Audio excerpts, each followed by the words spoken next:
Hello ladies and gents to No Drama Just Movies Rapid Reviews.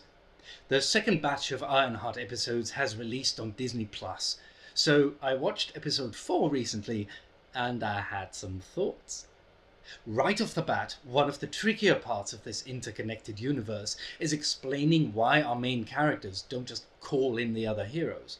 I think this episode finds a good reason why Riri can't call Shuri for help.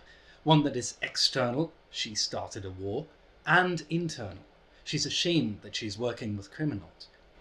I like the narrative on the news after Zeke gets arrested. The irony of praising the upstanding citizen Obadiah Stane while vilifying his son, who so far has been a harmless guy. The introduction of Zelma the Witch feels a bit too sudden and overly convenient. I wish they would have introduced her in an earlier episode. I'm starting to like the idea of Riri's suit as a separate entity.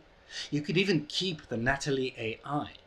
But what happens if you remove physical Nat?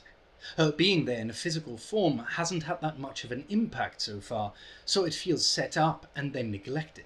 Or when it does have an impact, it has an impact on the wrong person and takes away from the main conflict. I'm talking about the scene where Natalie reveals herself to Xavier. While this was always going to happen and it adds an emotional punch for Xavier, it comes at the wrong time. Riri has just confessed to him how tired she is of the pressure, and Thorne does a great job at conveying that. But suddenly the narrative shifts in a new direction. You can have Xavier dealing with seeing a version of Natalie again if you insist, but does it have to be now? It just muddles Riri's story in favour of someone we've barely seen so far.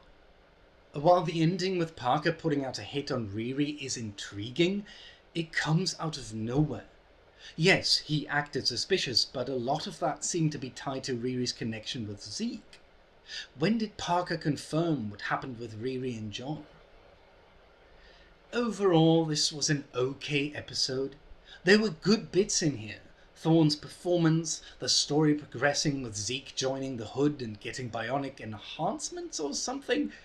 But the story was muddled and seemed to jump a few steps, with Xavier dealing with AI Nat, the sudden introduction of the witches, and Parker somehow confirming that Riri killed John.